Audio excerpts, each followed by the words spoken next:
이사야의 내용을 살펴보면서 은혜를 나누는 두 번째 주일이 되겠습니다. 지난 주일 우리 히브리서 11장 37절에 토부려켜 죽임을 당한 그런 믿음의 선진이 이사야 선지자였다는 말씀을 나누면서 그 이사야 66장의 말씀이 너무나 귀한 중요한 말씀들이 많기에 그 이사야의 순교의 사건 한 번만 아니라 이제 이사야서에 있는 내용을, 중요한 주제들을 몇 주에 걸쳐 살펴보게 됩니다. 지난 주일 이사야 6장에서 이사야가 제사장으로 태어났던 그 사람이 하루는 하늘이 열리는, 하나님께서 그의 영안을 열어주시는 그런 장면을 보면서 우리들에게도 이렇게 하늘이 열리는 예배의 회복이 필요하다는 말씀을 나눈 바 있습니다. 그런데 하늘이 열리고 영적인 시야가 열리게 된 이사야의 첫 번째 반응이 하나님 앞에 자신의 죄를 자백하며 그렇게 고백했던 회개의 기도였던 것을 보면서 우리에게도 하늘이 열린다는 것이 무슨 신비한 체험이라기보다는 하늘이 열리면서 그 하나님의 거룩하심이 우리에게 깊이 있게 깨달음이 오고 그 거룩하신 하나님 앞에서 우리의 죄를 회개하는 회개의 영이 임하는 것입니다.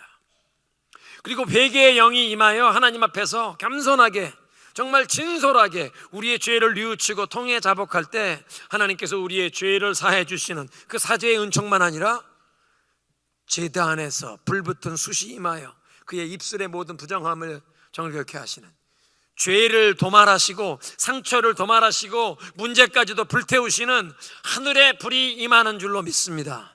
그래서 오늘 우리 이 주일 예배를 통해서도 하나님 하늘문을 열어주시고 우리에게 회개의 영을 부어주시며 이 제단 숯불과 같은 역사로 우리의 죄를 태우시고 문제를 태우시고 상처를 태우시는 이런 은혜를 부어주옵소서.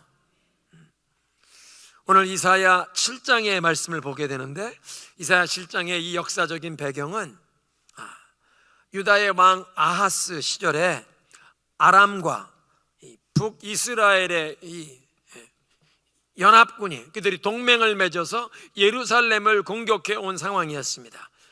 시기적으로 주전 735년, 그러니까 이사야가 주전 740년에 선지자로 부르심을 받았으니까 선지자로 부름을 받은 약 5년경에 아람과 북이스라엘은 자기들 동쪽 지역에 있던 아수르 제국이, 신흥 아수르 제국, 무적의 강국입니다. 갑자기 일어나서 주변에 있는 여러 나라들을 점령하며 하루가 다르게 세력을 확장하는 그 모습을 보면서 그동안까지 이 다메섹, 다마스커스를 중심으로 한 아람도 상당한 세력을 가지고 있었는데 이 아수르가 점점 이 세력이 확장되는 것 보면서 아람과 이스라엘이 함께 동맹을 맺고 주변에 있는 여러 나라들을 규합하여 이렇게 새롭게 일어나는 아수르를 대적하는 반아수르 동맹을 결성하면서 남쪽에 있는 유다에도 이 반아수르 이 동맹에 너희도 가입해라, 가담해라 요구합니다. 그런데 유다 왕 아하스가 협력하지 않겠다고 답변을 했는데, 왜냐하면 예루살렘을 중심으로 한 그 유다 북쪽에 이스라엘이 있고 그 이스라엘의 북쪽과 동쪽으로 아람이 있어서 더 멀리 아수르 제국이 일어나는 것에 완충 지역이 있으니까 아수르의 위협을 느끼지 않고 있던 시절이었습니다. 이 반아수르 동맹에 유다 왕 아하스가 가담하지 않겠다는 그 답변 때문에 아람과 북왕국 이스라엘이 함께 동맹을 맺고 연합군을 동원해서 이제 예루살렘으로 쳐들어와서 예루살렘의 왕을 갈아치우자, 아하스를 제거하고 우리와 협력할 수 있는 사람 다부엘의 아들을 예루살렘의 왕으로 세우자고 위협하는 상황이 되었습니다. 연합군의 침공을 받고 국가적인 위기를 직면한 유다 왕 아하스에게 국가적인 위기만 아니라 자신의 왕권 생존이 흔들리는 상황입니다. 왜냐하면 북왕국 이스라엘과 이 아람의 두 왕이 연합군을 데리고 왔는데 공개적으로 이들이 발표하는 것은 우리가 이렇게 연합군으로 예루살렘을 침략해 온 이유는 우리의 이 반아수르 동맹에 가담하지 않는 아하스 왕, 이 사람을 제거해야 한다. 새로운 왕, 우리와 협력할 수 있는 왕이 세워지면 우린 공격할 필요 없다, 물러갈 수 있다. 그럼 예루살렘의 모든 지배 계층에서 귀족들이 이게 전쟁이 일어났는데 이 대적들이 문 앞에 모여왔는데 국가의 위기가 위태로운 상황인데 이거 왕만 바꾸면 저들이 물러가겠네. 공개적으로 이 왕을 제거하라, 왕을 흔드는 그런 계획을 발표하는 것입니다. 우리가 연합군을 이끌고 예루살렘을 포위하는 이유는 이 왕을 제거해라, 니네 안에서라도 제거해라. 이런 위기를 직면한 아하스에게 하나님께서 이사야 선지자를 보내요 말씀을 주십니다. 함께 따라하겠습니다. 믿음으로 굳게 서라. 7장 4절에 보니까 조용히 기다리고 두려워하지 말라. 아랍 왕과 이스라엘의 왕이 분노한다 할지라도 그들은 연기나는 두 부지깽이 토막에 불과하니 저들 때문에 마음이 약해지지 말거라. 낙심하지 말라. 영어 성경 보니까 be careful, keep calm and don't be afraid. 조용하고 두려워 떨지 말라. 7장 9절에는 말씀하십니다. 만약 너희가 굳게 믿지 않으면 결코 굳게 서지 못할 것이라. If you do not stand firm in your faith, you will not be able to stand at all. 믿음으로 서지 않으면, 지금 이 큰 위기를 만났는데 믿음으로, 하나님을 의지하는 믿음으로 굳게 서지 않으면 너는 이 두려운 이 상황 가운데 이 위기를 극복하지 못하고 승리할 수 없다, 생존할 수 없다. 당시에 이 유다 왕 아하스는 급변하는 국제 정세 속에서 소용돌이와 같은 국제 정세, 약소국 유다의 왕으로서 또 연합군이 침공해 왔는데 자기의 생존, 왕권이 흔들리는 이런 얘기를 공개적으로 아하스를 바꿔치운다. 두려워할 수밖에 없는 처지였습니다. 그런데 이사야 선지자를 통해서 하나님께서 주시는 메시지는 믿음으로 굳게 서라. 눈앞에 보이는 그 상황을 보며 두려워하는 것이 아니라, 힘을 가진 사람을 두려워하는 것이 아니라, 또는 인간적인 수단과 방법을 동원하고 책략을 의지하는 것이 아니라 하나님을 굳게 믿는 믿음으로 흔들리지 말고 하나님 앞에 머물라. 두려움과 불확실성의 시대를 살아가는 우리에게도 주는 메시지입니다. 큰 위기를 만날 때 살아남는 길, stand, 그 어려움에 쓰러지지 않고 함몰되지 않고 침몰되지 않고 요동치 않고 설 수 있는 유일한 길은 하나님을 의지하는 견고한 믿음으로 굳게 서라. 다시 한번 따라하겠습니다. 믿음으로 굳게 서라. 하나님께 모든 소망을 두고 하나님의 도우심을 구하고 하나님의 인도하심을 구하며 하나님을 기다려라. 하나님의 구원을 기다려라. 그게 믿음으로 굳게 서라는 뜻입니다. 이런 대적들의 위협 앞에서 두려웠다는 것이 아니라 하나님께 모든 소망을 두고 믿음으로 굳게 서야 하는 이유를, 두려워하지 않아도 될 수 있는 이유를 이제 말씀해 주시는데, 두 번째로 따라하겠습니다. 사람의 계획이 아니라 하나님의 뜻과 계획이 이루어진다. 사람들이 세우는 계획이 아니라 전능하신 하나님의 뜻과 계획이 결국에는 이루어진다. 4절에 아람 왕과 이스라엘 이 두 왕이 연기나는 부지깽이 토막 같은 것이니 두려워하지 말라 이렇게 말씀하셨는데, 5절 보니까 아람과 북이스라엘 왕이 음모를 꾸미고 말하기를 우리가 유다로 밀고 올라가서 겁을 주고 침입해서 다브엘의 아들을 왕으로 세워버리자 말하지만 만군의 주 여호와가 말한다. 그런 일은 일어나지 않는다. 그런 일은 없을 것이다. 지금 연합군을 이끌고 공격해온 두 나라의 왕은 자기들의 세력이 있습니다. 자기들이 힘과 권세로 밀어붙이고 자기들의 뜻과 계획을 실행에 옮길 수 있을 것처럼 말하지만 만군의 주 여호와 하나님께서 말씀하십니다. 역사는 세상의 힘과 권세를 가진 사람들의 뜻과 계획대로 돌아가는 것이 아니라 오직 하나님께서 뜻하시고 하나님께서 세우시는 계획이 반드시 이루어지느니라. 만군의 여호와가 말한다. 그런 일은 없을 것이다. 아무리 두 나라의 왕이 자기들의 막강한 군대를 동원한다고 할지라도, 자기들의 어떤 계획을 발표한다고 할지라도 그런 일은 없을 것이다. 누가 말씀하십니까?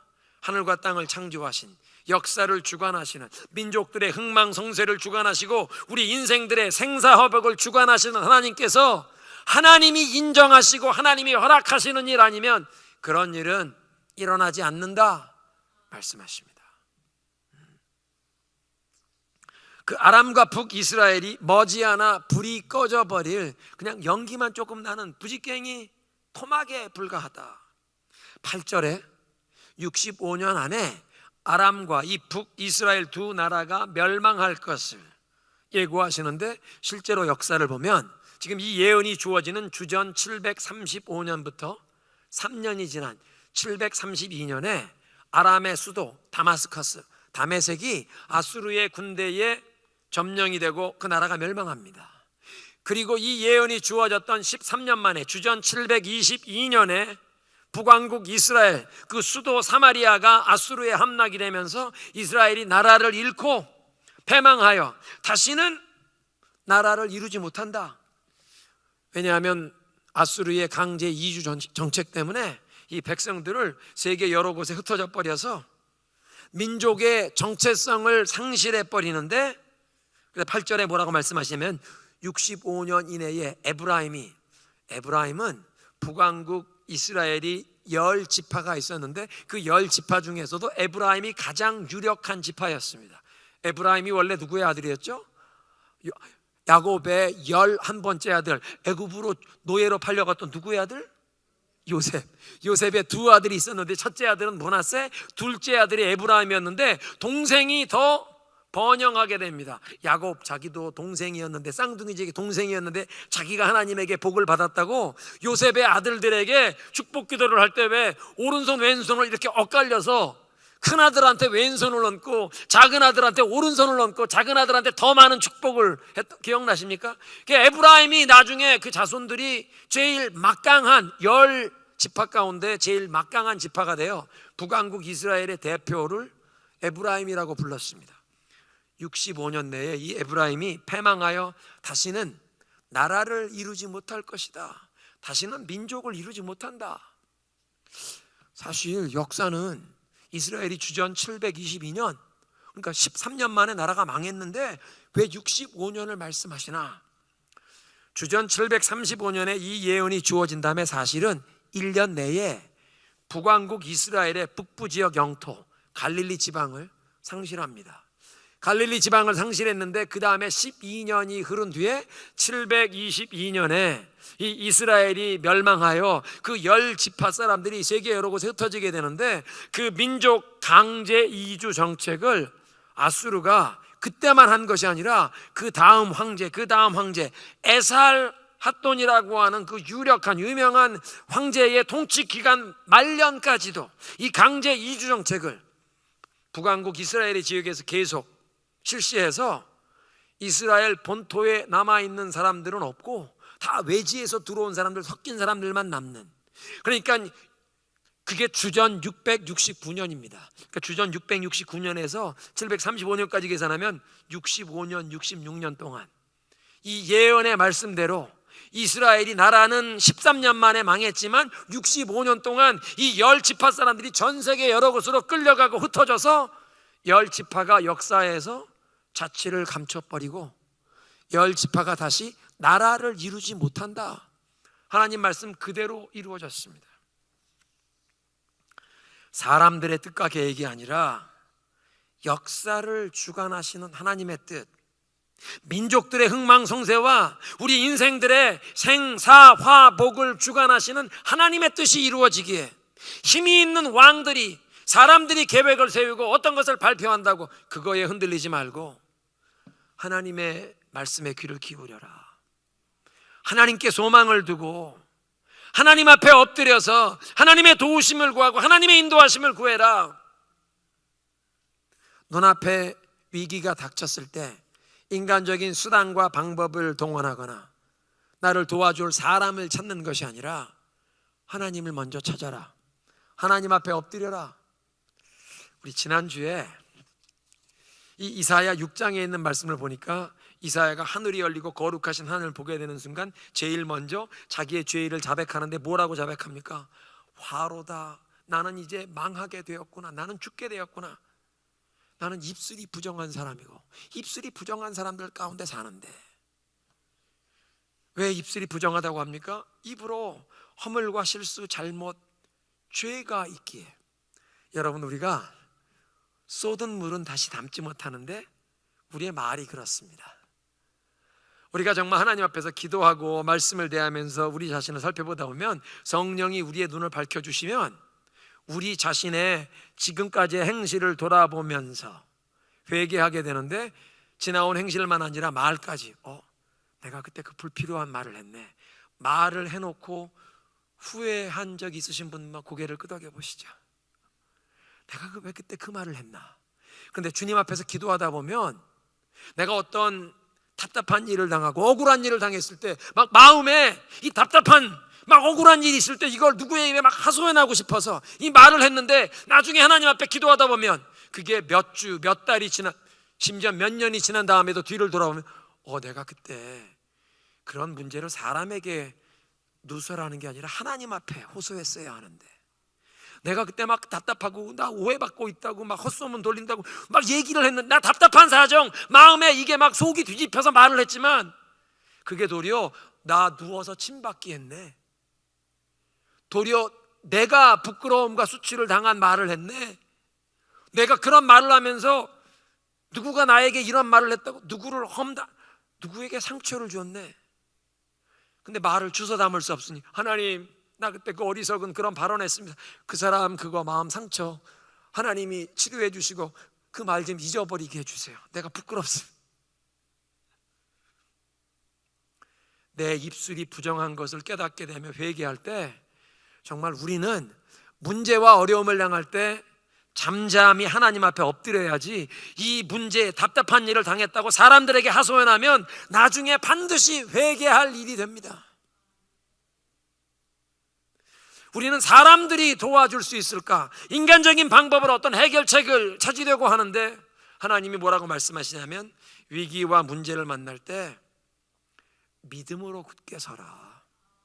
하나님께 소망을 두고 하나님의 도우심을 구하고 하나님이 인도하시고 길을 열어주시고 문을 열어주시길 구해야지, 사람들을 찾아다니며 도움을 청하고 나의 답답한 사정을 좀 알아달라고 사람들에게 하소연하지 말거라. 하나님 앞에 엎드려 하나님 앞에 마음을 토설하라. 마음을 쏟아놓으라. 오직 하나님을 의지하며 하나님께 소망을 두라는 말씀은 그런 뜻입니다. 그리고 이사야 선지자를 통해서 아방에게 말씀하십니다. 하나님께 징조를 구해라. 예루살렘을 지금 공격하는 이 연합군 두 나라가 곧 머지않아 망할 것이다. 연기만 피우는 부직갱이 남은 것 같은데 이 불 곧 꺼진다. 두 나라가 망할 것이다. 하나님의 이 예언의 말씀이 반드시 이루어질 것이라는 징조를, 표적을 구해라.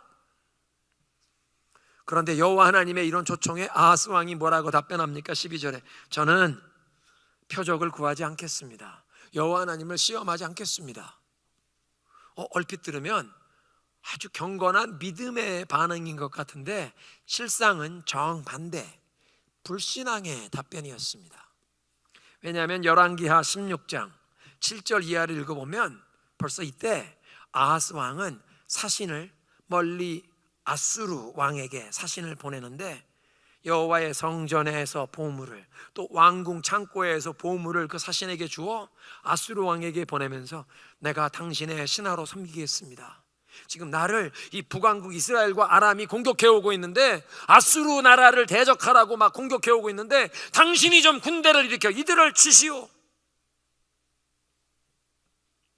그러니까 아하스 왕은, 이 예루살렘의 아하스 왕은 눈에 보이지 않는 하나님보다 눈에 보이는 세상에 강력한 군대를 가진, 세상에 힘을 가진 사람 아수르 왕을 더 의지했기에 하나님을 향한 믿음이 없었던 사람입니다. 그러니까 하나님의 약속이 반드시 이루어질 것이라는 확실한 증거, 징조 나는 필요 없습니다. 나는 이미 다른 살 길을 마련했거든요.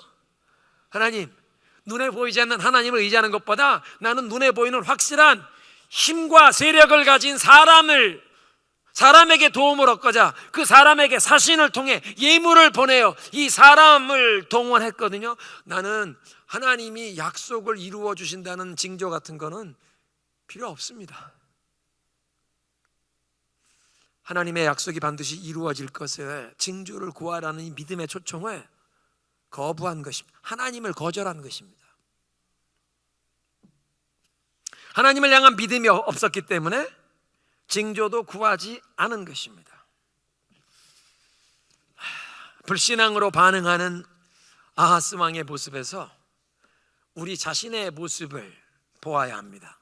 여러분, 인생에 문제와 위기를 만날 때 먼저 하나님 앞에 달려가 우리 답답한 사정은 하나님 앞에 내어놓기보다 사람들을 찾아다니며 하소연했던, 또는 도와줄 만한 힘이 있어 보이는 어떤 힘과 영향력과 권세, 사람을 찾아서 어떤 인간적인 해결 방법을 찾아보려고 했던 우리들의 모습, 그것은 아하스와 별로 다르지 않습니다. 눈에 보이지 않는 하나님을 먼저 찾고 믿음으로 굳게 서라고 하시는데, 우리는 눈에 보이지 않는 하나님보다 눈에 보이는 사람들을, 또는 눈에 보이는 재물을, 이 인간적인 수단과 방법을 더 의지하려는 그런 어리석은 모습이 그동안 우리에게 많았다는 것입니다.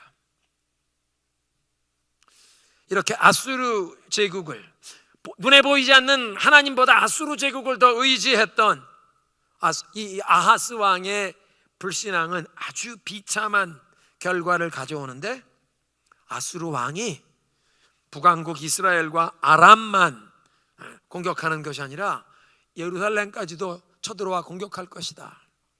17절에 보니까 그때 여호와께서 아수르 왕을 불러 올라오게 하실 것이다. 20절, 그때 유브라데 강 너머에서 빌려온 면도칼, 우리 개역 성경은 세를 내어온 삭도,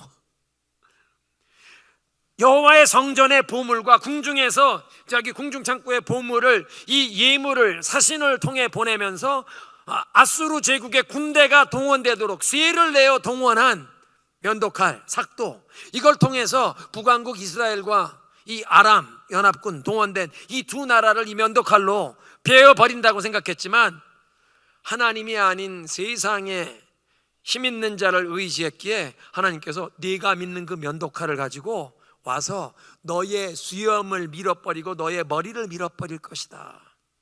네가 수치를 당할 것이다 말씀하십니다. 하나님이 아니라 어떤 세상의 것, 물건, 또는 세상의 사람을 의지하면 내가 의지하는 그 것, 그것으로 인하여 고통과 수치를 당하게 하신다고 말씀하십니다. 하나님을 의지하는 자 수치를 당치 아니하나, 사람을 두려워하거나 사람을 의지하는 자는 올무에 빠지게 됩니다. 그리고 이렇게 불신앙으로 징조를 거부하는 아하스 왕 앞에서 이사야 선지자를 통해서 하나님께서 이제 징조를 주실 것을 말씀하십니다. 13절, 그러자 이사야가 말했다. 다윗 왕실은 이제 들으시오. 아하스 왕에게만 아니라 다윗 왕조 전체 얘기하는 것입니다. 예루살렘에서 그동안 다윗 이후로 그 통치자로 이 예루살렘 유다를 다스려 왔던 다윗 왕가는 들으시오. 다윗 왕실은 그동안 사람들을 지치게 한 것도 모자라서 이제는 하나님까지 지치게 하려고 합니까? 그러므로 주께서 친히 다윗 왕실의 표적을 주실 것입니다. 처녀가 잉태하여 아들을 낳으리니 그를 임마누엘이라 하리라. 불신앙의 길을 선택한 아하스 왕은 버림을 받지만, 무너진 그 다윗 왕조, 아하스 왕뿐만 아니라 그 전에도 또 그 후에도 므낫세와 같은 악한 왕들 때문에 다윗 왕조가 몰락합니다. 예루살렘까지도 바벨론 제국에 멸망당하고 포로로 끌려갑니다. 그런데 그 다윗에게 주셨던 하나님의 그 약속 때문에 다윗 왕가의 그루터기에서 새싹이 나서, 우리 핸델의 메시아 오라토리오 여러분 찬송하셨던 분들은 이새의 뿌리에서 새싹이 돋아서 기억나시죠? 이사야 11장 1절 말씀입니다. 이새의 그루터기에서 새싹이 돋아나서 결실하실 것이라. 그 이새의 뿌리, 이새는 다윗의 아버지의 이름이죠. 이새의 뿌리란 다윗 왕조가 몰락하지만 하나님께서 그 이새의 뿌리, 다윗 왕조의 그루터기에서 새싹이 돋아나게 하시는데, 이 아하스 같은 불신앙으로 버림받는 왕이 아니라 하나님이 앞으로 이새의 뿌리에서 일어나게 하실 더 완전한 왕 임마누엘, 하나님의 아들 그리스도를 보내주실 것을 약속합니다. 언약 백성을 향한 하나님의 변치 않는 사랑, unfailing love, faithful love, hesed, 하나님의 그 신실하신 사랑 때문에 하나님께서 임마누엘을 보내신다. God with us, 하나님이 우리와 함께 하신다. 그렇게 번역할 수도 있지만 하신다라고 하는 그 비동사가 없으면 우리와 함께 하시는 하나님, 형용사형으로 번역이 됩니다. 이분은 우리와 함께 하시는 하나님이다. 임마누엘이라는 이름을 가진 아기가 태어날 것이다. 그리고 우리는 그것이 오늘 예배의 부름이었던 이사야 9장 6절 7절을 통해 그 임마누엘이 누구인지 더 자세히 밝혀집니다. 이사야가 1장부터 6장까지는 한 덩어리로, 그 1장부터 6장까지의 가장 중요한 핵심 단어는 Holy One of Israel, 이스라엘의 거룩하신 분, 하나님의 거룩하심입니다. 7장부터 이제 이 12장까지는 또 한 덩어리인데, 7장부터 12장까지는 그 가장 중요한 핵심 단어가 임마누엘. 그리고 13장부터 39장은 여호와께서 이제 이 심판의 예언을 주시고, 40장 이하는 여호와의 고난받는 종의 노래가 나옵니다. 우리가 이걸 살펴보아야 합니다. 그런데 지금 우리가 보는 이 7장부터 12장 가장 중요한 이 핵심 단어는 임마누엘. 임마누엘이 누구시냐? 11장 1절에는 이새의 그루터기에서 돋아날 새싹이시다. 이사야 9장 6절 7절은 이 임마누엘이 누군지 말씀하십니다. 이는 한 아기가 우리에게 낳고 한 아들을 우리에게 주신 바 되었는데 그의 어깨에는 정사를 메었고 그의 이름은 기묘자라, 모사라, 전능하신 아버지라, 영존하시는 아버지라, 평강의 왕이라 할 것입니다. 그 정사와 평강의 더함이 무궁하며 또 다윗의 왕자와 그의 나라에 군림하여 그 나라를 굳게 세우고 지금으로 영원히 정의와 공의로 그것을 다스리실 것이니 여호와의 열심히 이것을 이루리라. 하나님께서 그 변치 않는 사랑으로 당신의 그 언약하신 백성을 구원하시려는 당신의 계획을 이루어 가시는데, 여호와의 열심으로 그것을 이루어 가실 것이기에 임마누엘을 보내신다. 그래서 처녀가 잉태하여 아들을 낳으리니 그 이름을 임마누엘이라 하리라. 우리는 이것이 예수 그리스도께서 동정녀 마리아의 몸에서 탄생하심으로 이 예언이 이루어진 것을 압니다. 오늘의 메시지를 정리하겠습니다. 연합군의 침공을 받아서 위기를 만난 아하스 왕에게 하나님께서 이사야 선지자를 통해 메시지를 주시는데, 그 말씀을 통해 우리에게도 말씀하십니다. 어려운 문제를 만나거든, 위기를 만나거든 따라하겠습니다. 믿음으로 굳게 서라.